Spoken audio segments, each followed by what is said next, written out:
call this meeting to order. We will start tonight's meeting with the Pledge of Allegiance. I pledge allegiance to the flag of the United States of America, and to the republic which stands one nation under God, indivisible, with liberty and justice for all. Thank you.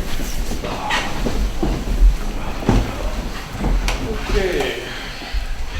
Welcome everybody. We will start tonight with the consent agenda and the meeting minutes from last month's meeting, November 19th, 2024. Is there any changes or any comments on tonight's agenda or the meeting minutes from last month?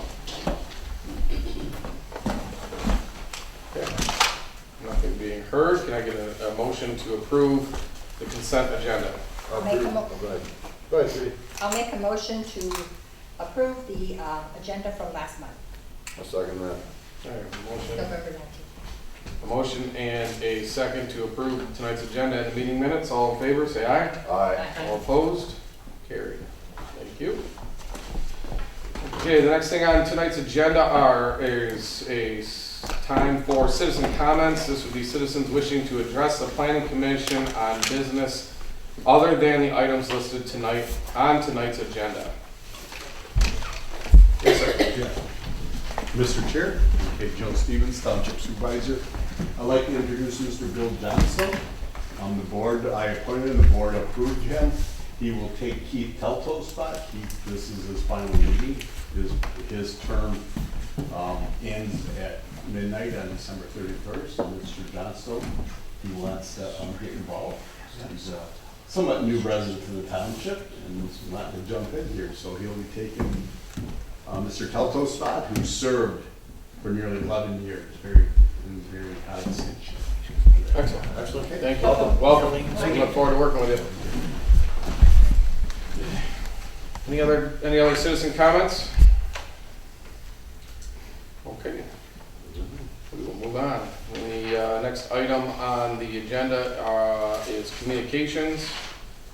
I don't think we don't have any communications listed. Is there anything to add there, Karen? No, I got it. Okay. The next thing we have on tonight's agenda is a public hearing for a couple of different topics. The first thing I will do is, can I get a motion to open the public hearing for tonight's agenda? I make a motion to open the public hearing for tonight's agenda on the, do I have to list the two items? No, I don't think so. I would say open a public hearing for the master plan. Okay. Not sure the master plan, so the open first. Okay, I make a motion to open the public hearing for the 5-year update to the master plan. I'll second that. Okay, motion and a second to open the public hearing for the 5-year update to the master plan. All in favor, signify by saying aye. Aye. All opposed? Okay, public hearing is open. Karen, you want to lead us in this? I'm gonna hand it off to Steve, who has a presentation. Excellent. Good evening. Good evening. Good evening. As the Planning Commission knows, and many of the audience knows, we've been working on this for over a year. And each meeting, we've had a session for the public to take part to discuss the master plan. We've gone through all the various components of the master plan, the goals and objectives, the demographics, the action plan, the future land use map, and everything, and compiled our final document, our final draft document. The plan follows the State Enabling Act, which specifies what we need to place in the master plan. We followed the guideline, not the guidelines, the regulations of the state. They made this available to the public at least 63 days prior to this meeting. It was posted on the website. We also are obligated to provide copies of this to all surrounding communities, to the county planning division,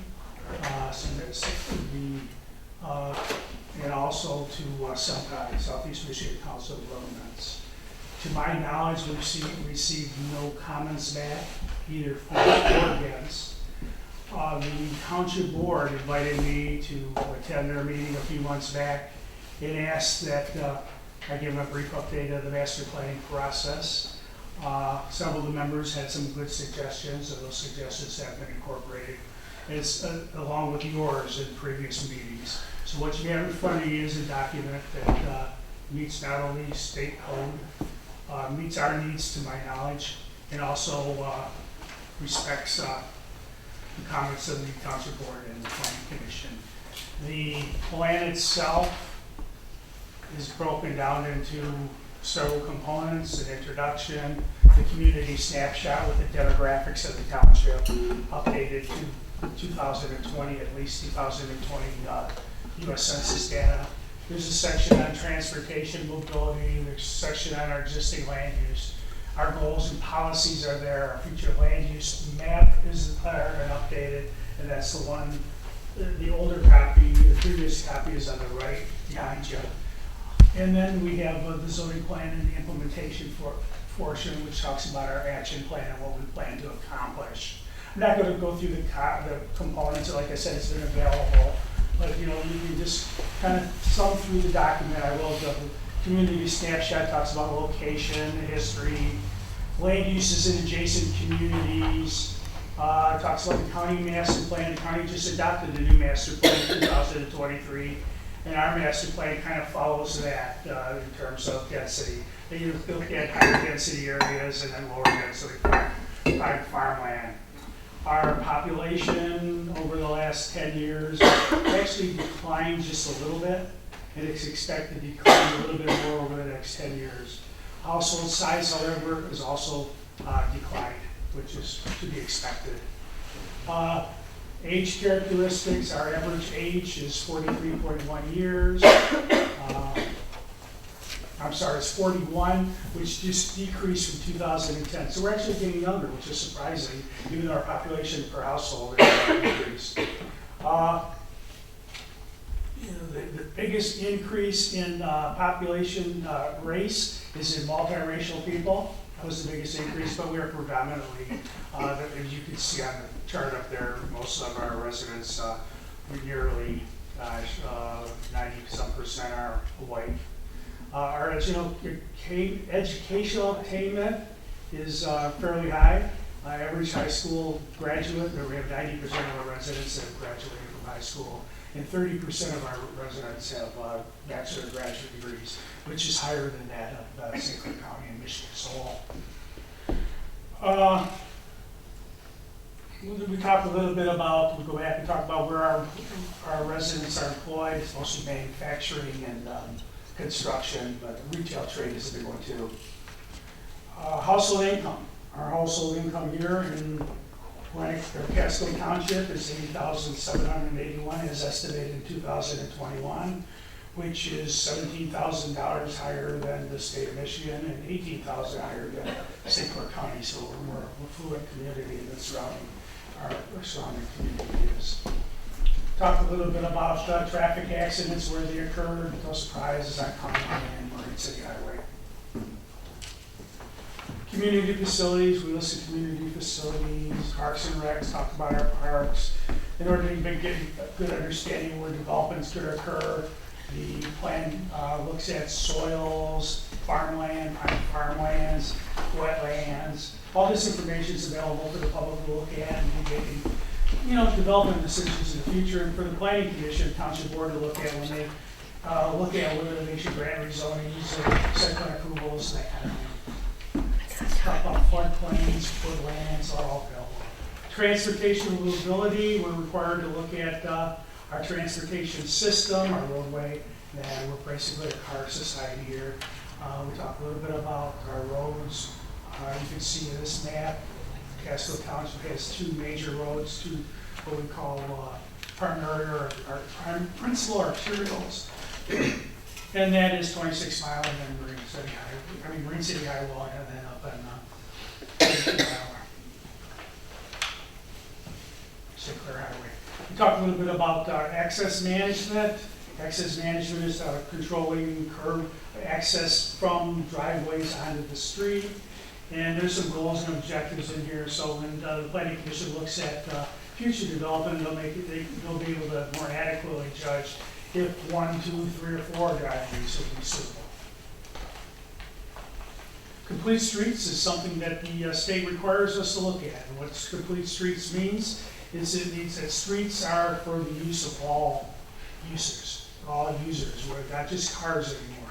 They want us to look at complete streets for bicycles, pedestrians, and the handicap. And, so we have to look at that in the future, and we made mention of that we're going to work with county agencies, because the county has control over our roads, obviously, but we're going to work with county agencies and ask them to implement complete street measures.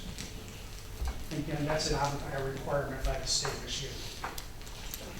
Our trails, a little bit about autonomous vehicles for the future, a little bit about electric vehicle charging stations. Some communities in the area, along with their parking, you know, outside your zoning ordinance will specify the number of parking spaces per business. Some communities are also asking for EV parking spaces or charging stations. So something you may want to look at in the future. We took a look at existing land use, again, how our community is developed as of now. This is an existing land use map as provided to us by SEMCOG. Shows where most of our, and you can see from this that most of our community is agriculture, with some industrial and commercial along 26 Mile Road and Main City Highway. The breakdown of all the different uses, with 18,000 of our total acreage is, we have 23,703 acres in the township, and 18,370 is agriculture. Single family makes up 628. And roads and utilities is the other largest one with about 2,600, a little over 2,600 acres. Talks about where it's located. Our goals and objectives were updated from our previous master plan. We have goals and objectives related to agriculture, open space, natural resources, residential development, commercial and industrial development, transportation. Our future land use, so we talked about what we have now, but what we should have in the future. What areas are appropriate for commercial, what may be appropriate for industrial, that kind of thing. Didn't change much from what our old master plan was, because we haven't had a lot of growth since then. We did look, we spent quite a bit of time looking at our industrial area down there along Marine City Highway, and it was decided that we would keep what we had uses within our existing instead of expanding. We had a lot of, in the beginning, we had several residents or interested citizens that kind of asked us to not expand industrial or commercial development along Marine City Highway, and I think we followed their wishes in this regard. This is our future land use plan. The purple is industrial, and that matches what we have in the past up there, and that's gray. We show a little bit more commercial up along Gratiot and Fredmore Highway, St. Clair Highway, and a little bit of commercial office development along County Line Road between the freeway and Marine City Highway. It talks about preservation of farmland and what the township can do to preserve farmland. There's several sections that talk about what we can do with the Michigan Farmland Preservation Program, for purchase and development rights for agricultural uses. Some of our other areas are low density residential. We talk a little bit about aging in place, which is allowing our residents to find suitable housing so they don't have to leave the community, which means you may have to look at someday higher density for residents, other residents, or maybe even accessory dwelling units. Property. I can tell you right now that as of last week, 2 weeks ago, the state of Michigan does have legislation under that is being looked at that will obligate all communities within a metropolitan area to allow duplexes on single-family property, regardless. So that, I don't know if that'll come to fruition, but the state is looking at ways of increasing affordability of housing and increasing ways in which people can stay in their homes or live with their families. We talked about moderate density residential, manufactured housing communities, commercial and industrial, public and recreation. That's all on your master plan, your future license plan. As everybody knows, we have a Dare District. It's located near St. Clair Highway and Palms Road. That is indicative. That area has a lot of smaller lots and older homes and older businesses. They're somewhat non-conforming to our current zoning ordinance So we're recommending that the planning commission, township board look at maybe amending the zoning ordinance to allow that development, those developments to grow without hindrance. Something the planning commission should look at as one of the action plan items. We're required to provide a zoning plan and an implementation schedule in your ordinance. Basically what it does is it talks about the relationship between the master plan and the zoning ordinance. I think it's important to recognize that that master plan map is not a zoning map. It is just a guide for future decisions on zoning. Master plan is very general, zoning ordinance is very specific. This here talks about, this is a required component, talks about future land use designation, that's on your future land use map. And how it corresponds to zoning districts. For example, our agricultural residential designation on the master plan map, future land use map, our zonings that would fit in there is ag, our agricultural district. And then you go down to something like our commercial and office areas and the future land use map. Could be, the types of zonings in there would be OS, or office service, B1, local business, B2, general business. So it gives the planning commission and the public a guide of, if they're looking at a future land use plan and see it might be shown as commercial or office, what types of zonings may be suitable in that area. Zoning adjustments, this is what we may want to look at in the future to make our zoning map more consistent with the master plan itself. It doesn't mean we have to necessarily rezone properties, but this is something that if the public came in, we'd probably give a preference to. Their area number 1 up on the northwest quadrant there by St. Clair Highway. There's an area that master plan shows as commercial, and right now it's single family. Again, the same thing down on County Line Road, down between just south of Springborn. There's an area that our master plan future land use shows as agriculture, and we may want to consider that someday as also commercial. And then the Adair district, which I said that we may want to create some type of new zoning district or overlay district to accommodate that area. Implementation, I won't go through this, we talked about that. These are some of the projects the planning commission can take on over the next several years. It talks about maintain and enhance zoning provisions that accommodate agriculture, those kind of things, maintain large lot. These are just things that you can get involved with, and what we would recommend a time frame and who's responsible for it. Then at the rear of the document, there gives you some tools that you may be able to use, such as overlay zoning, conditional rezoning, complete streets. That's the document as prepared for you. Again, it says it meets the state requirements, it meets the guidelines, the recommendations specified by the planning commission and the township board. So tonight, after public comment, if the public doesn't have any drastic changes that they would like to this, that you would consider, I would request that you adopt the master plan. One last thing, the law states that the planning commission adopts the master plan. However, the township board also has the right to also adopt it. And my understanding is, talking to Brenda, the township board here is going to consider also adopting it too. Thank you. Thank you for the insight, Steve. Appreciate your time. Anybody on the board have any comments in regards to the master plan? Talked about it in great detail. Yep.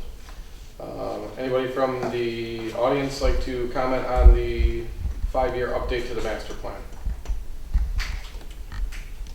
Yes, sir. Hi, Joe Stevens, Township Supervisor, Planning Commission, and Mr. Casson. And Karen, thank you for your hard work on getting this all done. Just for the information for the public here, last time we did a full-blown one was 25 years ago. It was in the late 90s, I think like 98, 99, that we did a full-blown master plan. Well, every 5 years, according to state law, we have to take a look at it and see if there's any modifications. And we really, Steve, I don't think in those 25 years we had anything major. And so we just voted to say, hey, to continue on. Now a lot of stuff, there's demographic changes, and plus, they did a study, a Marine City Highway Corridor study a few years back, studying that, and that kind of, I talked to Steve about redoing our master plan to, bring it up to, so that was kind of like the, plus the outdated demographics of information, so that was kind of a push to get this redone. So, it looks like a great, product, and then the next thing we'll do is start working on those action items there. Okay. Thank you, sir. Thank you. Okay, without any other comments from the public, we close the public hearing first and then we'll move to adopt, correct? Just so long as no one else has any more comments from the public. Okay, so I'll ask one last time, is there any other public comments in regards to the master plan? Okay, without seeing anyone step forward, I'd like to ask for a motion to close the public hearing for the master plan update. Make a motion to close the public hearing for the master plan update. I'll second. Motion and a second to close the public hearing. All in favor, signify by saying aye. Aye. All opposed? Carried. Okay, the next thing that we will do is, without any objection, I'll ask for a motion to adopt the resolution 2024-14, which would be the adoption of the 5-year update to the master plan. I'll make a motion to adopt resolution 2024-14 to adopt the master plan. Okay, I have a motion and a second. I'll second that. Motion and a second to adopt the resolution. All in favor, signify by saying aye. Aye. All opposed? Carried. Okay, the next item on the public hearing agenda is the special land use for 9422 Marine City Highway. For this topic, I'll recuse myself. Step to the podium as a petitioner. Are you gonna leave the meeting on? Ah, Are you gonna leave the meeting yeah, on? we did. So we We just need to- open it up for the public Yeah, we need to. and then we'll close it out. Excuse me, you don't close it out. No. You have to keep, I would keep it open because it will be Because continued. you continue next month. Yes. Continue to next week. So I'll make a motion to Open. open the public meeting for the special land use at 9422 Marine City Highway on sea concrete crushing ZLM services. I'll second that. All in favor? Aye. Aye. Motion has passed. John, how you doing today, sir? Good evening. Thank you. Due to the fact that you don't have enough to make a decision on this topic tonight, I'd ask the board to postpone this and leave the public hearing open until the January public or planning commission meeting. Ready on that one then. Leave it open and have them. Yeah, you can accept to postpone our review. However, we did post that there would be a public hearing tonight, so members from the We'll audience also open that up. can to come the- forward and they can share their comments or concerns with the application. Okay. Anybody over there? So anybody from the audience would like to speak, please step up to, so John, you can sit. Sorry. Is there anybody from the audience who would like to? Make a comment on the special land use for ZLM? Yeah, I guess I do right now. Yeah, but John's gonna come tonight anyway about this, right? He's gonna No, we'll have have to, to- since we don't have enough board members, we'll have to continue this on until next month, but we still have, since we posted it on the paper, we still have to give you the opportunity to come up and say something to us. Next month as well. And the next meeting month will as still well. be It'll on. still be Next continue on to month next you can month, we appear won't again. close it out. So when is If the you vote? want. Great, I'll be back. The vote won't be able to happen until next month. I'm on vacation. And Yeah, you can speak Wait, tonight. Well, I'll speak tonight then. My Yeah. name's Jim Dennis. I live at 5836 Church in Casco. And I'm one of the neighbors of ZLM, and I've got my doubts about the rock crusher. I heard it before. Everybody's telling me it's gonna get quieter. We're gonna do it on weekends, or we're gonna do it for 2 weeks, and I'm not buying it. 'Cause I think it's gonna keep going every year, until it starts going all the time. And until you guys can prove that it's not, and I'm not gonna agree with it, I'm not buying it. I hate to see somebody, you know, I don't wanna go out of business or anything like that, but if you can't make it not crushing rocks, then there's gotta be another way for him to get some rock crushing in there. You guys were saying that you had to have it for your business, and there's rock crushers down the street, 2 of them. They run constantly now, they're starting to, so. And I can hear them too already, so. Just something to think about. I don't know if you guys have been over there or listened to it, or on the other side of the road, there's a big, new, nice, beautiful rock crushing system. And it's loud. And it's supposed to be state of the art.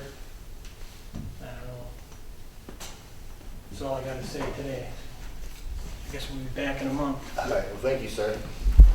Anybody else would like to come up and have a few words? Alrighty. We're gonna, what do we, just postpone it till next month then? Yeah, postpone to next month, and it's understood that the public hearing is going to remain open and will continue next month. Well, we will postpone the special land use for 9422 Marine City Highway, ZLM Services, till next month, and open comments will still be available for next month also. Gotta go, all in favor? I'll second, yeah. Second that, you want to second that? All in favor by stating aye? Aye. Motion has passed till next month.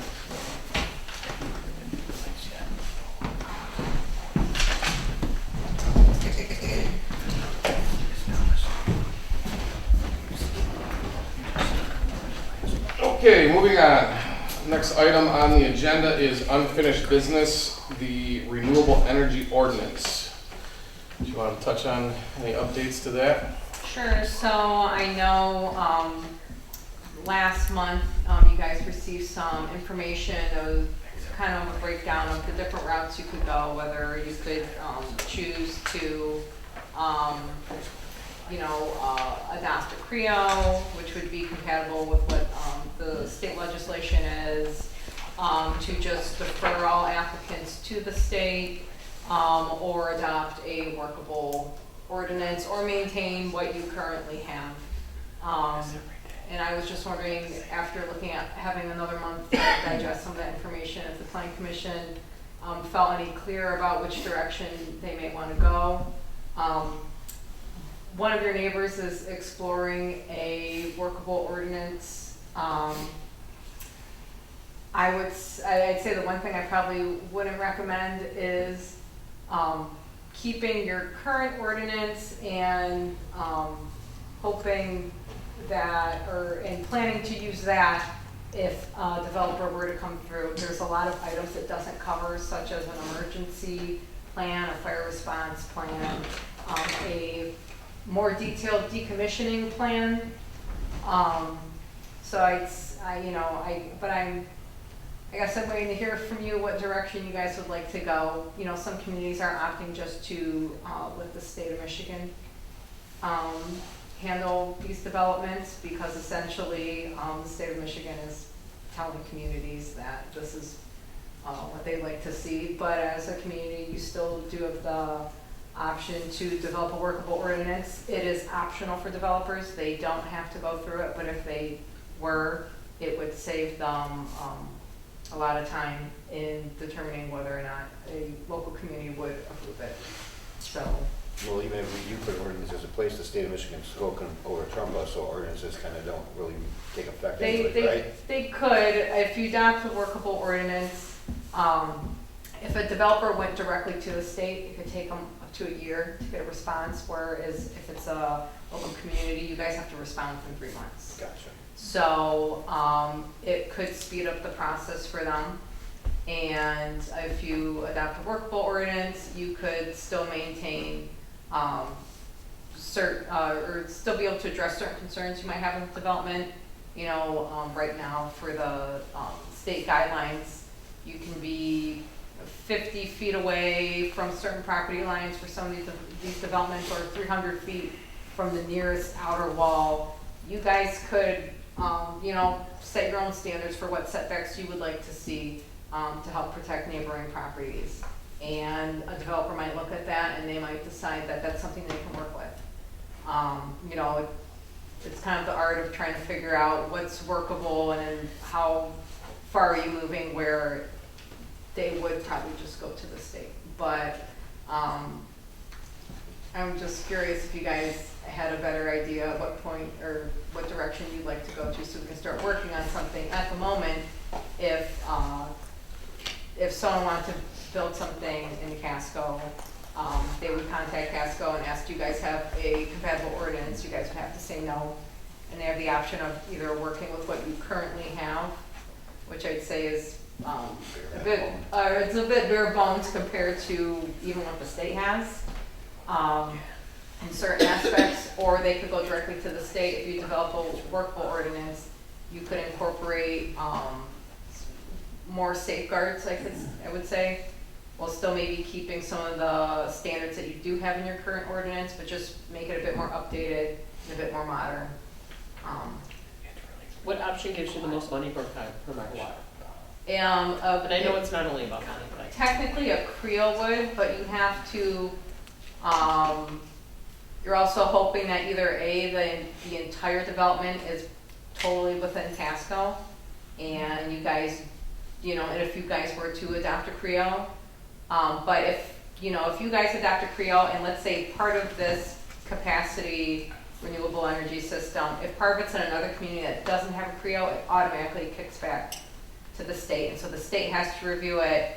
You only get that top dollar if the community itself does the whole entire review and the process. state value is $2,000 per megawatt at this point in time. And that would, the host community would get that whether you have a workable ordinance, if you keep what you currently have, or if you just defer to the state. And if the Creo was at like 5,000, if it was It was within your own, so it's 5,000, 5,000. What, can you set an amount in your ordinance in that range? Can we, or if we have a Creo, we get 5,000, if we go to the state, we get 2, if we do our own ordinance, we get nothing. Is that how that works? No, if you do your own ordinance, you still get 2, you're still a host community. Okay. It seems like they just have you over a barrel. It's like, looking back in time, someone's gonna look back at you and say, oh, this community got 5,000. They did it in your community, you only got 2 because you didn't adopt it, but you're. You could also argue that as a community, you tried to possibly fight to keep not have it, but certain standards or values that weren't a part of the compatible. it's like when you read through all 3 choices, you're like, oh, this is the better one. Then you're like, oh, no, this. It's like Right. it's not an easy. Yeah, I mean, one thing I noticed is it seems like this is gaining popularity in surrounding communities. I know Wales Township is dealing with this, and I saw some other information that there's been some conversation about another solar farm in Fort Gratiot, which is really not too far away. So I think we need to kind of figure this out and start moving in a direction to manage it the way that we see best fit for the township. But gosh, it's just so much to it.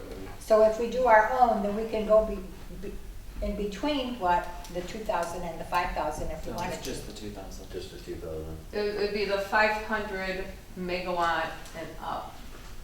And that could include, that's solar, wind, battery, and possibly a mix of 2 or 3, most likely 2. But So once you put it, there's no way to say you just don't want any credit.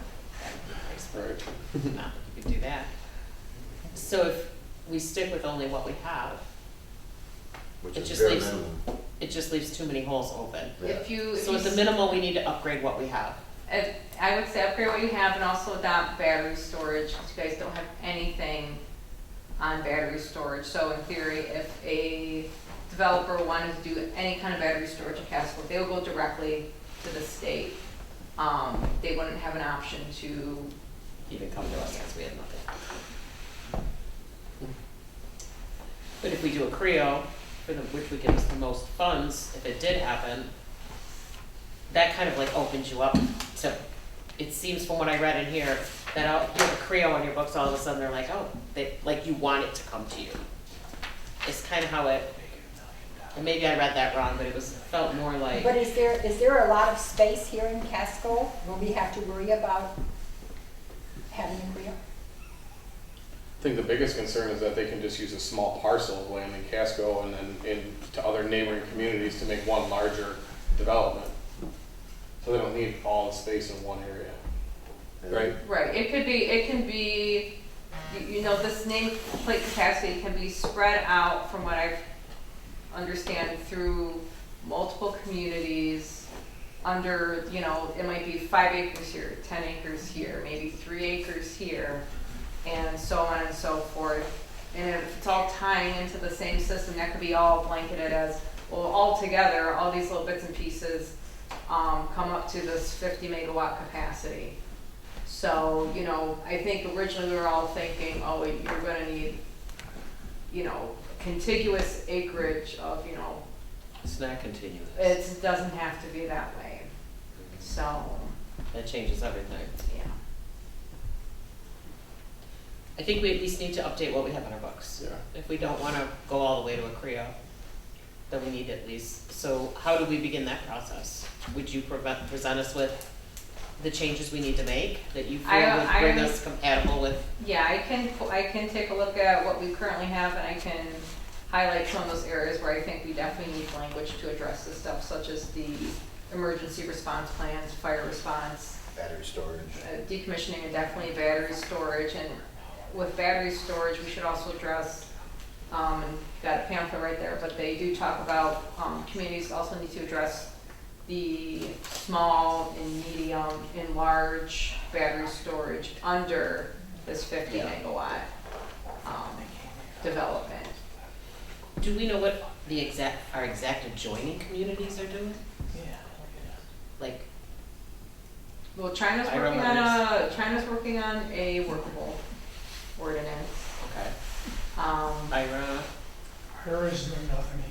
They're allowing the state to take it. Leonard? Lennox is doing the same, they're allowing the state to handle it. I represent those two. And then we got Columbus. We don't know. Well, I think let's start with bolstering our existing ordinance and Yeah. Karen providing that information to us as to the changes we need to better protect ourselves. And then as we continue to learn more about this, I mean, from what I know and understand at the given time, I think a workable ordinance would be a good solution for us, but I think there's still a lot that we all Need to learn. We have to work. Yeah, and keeping the community informed that we will do everything we can do, but a lot of it is out of our hands. And a We workable will try ordinance is always optional for the developer. They can look at it and decide they'll just go directly to the state. But But if we're stuck doing it, we're gonna try and get as much money back. If they're gonna force it on us, we're gonna try and get as much money back from it as we can. Right. I think that's only fair enough.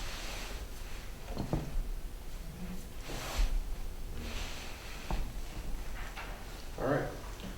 Well, Karen, I think the general consensus is that we'll ask you to help us in developing a stronger working ordinance and start with that. Thank you. Thank you. Can we speak to that ordinance or not? I have a section, there's a section on the agenda at the end for citizen comments on any of the above items, so we will get to that in just a few minutes. If there's nothing else on unfinished business, we don't have any new business, so we'll move on to the planner's update. I have no additional news at this moment. Thank you, Karen. Any citizens that would like to address the board on any of the items that we just discussed? Mr. Generath? I just want to give you a little bit of insight on that, the state legislation and the clean energy aspect. And in comparison, you have to look a little bit too at solar towers. There was a point in time where a lot of communities said we don't want any cell towers, but we all had cell phones, and communities put up a big fuss and fought. More often than not, they lost in court, and eventually the federal legislation was adopted to try to rein in some of the we don't want it in our backyard philosophy. I've been involved in some of these projects. A lot of it depends on the power lines running through your communities. It also depends on where substations are located. Because if you have a solar system or a wind, you have to be able to integrate into the grid. And if you're not in close proximity to a place that could integrate into the grid, and Detroit Edison doesn't like it, you're gonna have a hard time getting hooked. Because I had a project, we were about a quarter mile from a relatively new substation. Detroit Edison said, bought us, bureaucratically. And after a while, it was an out-of-state company from Arizona for solar. They just said, the hell with it, and moved on to another place that was more.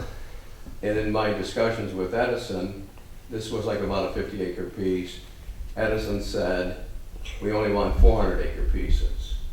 I said, okay, drive I-94 to Marysville, where the ISD school is. You have like a 2 or 3, maybe 5-acre solar.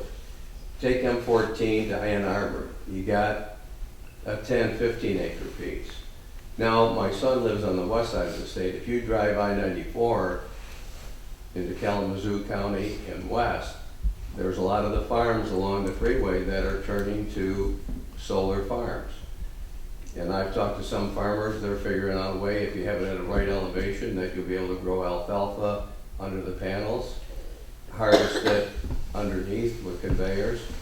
So if a community says we don't want it here, but we all use electricity, and if it's in close proximity to where you can integrate into the system, you're gonna have a hard uphill fight.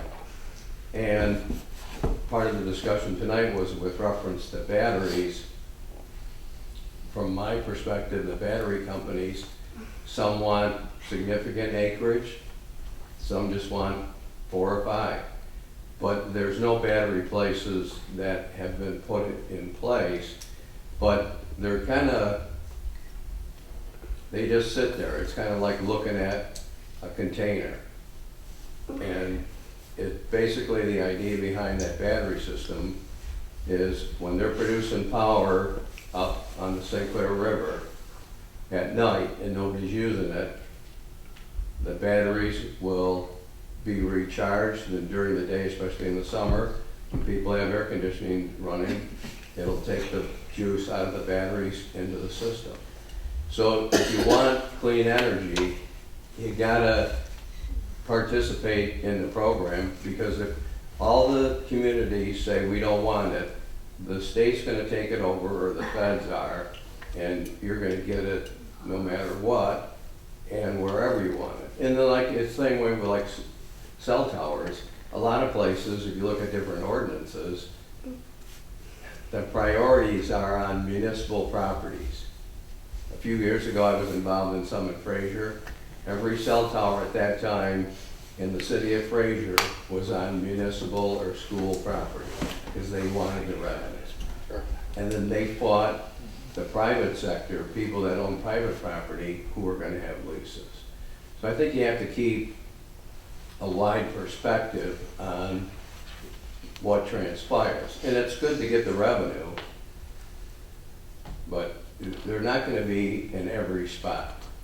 Do you think our proximity to the river and all the power plants in St. Clair would make this area more desirable, or would make it, for an outsider, a bigger challenge to get one of these I operations think set up here? it's more desirable because if you're in close proximity to the grid and in close proximity to an existing substation where you can hook on, it's more beneficial.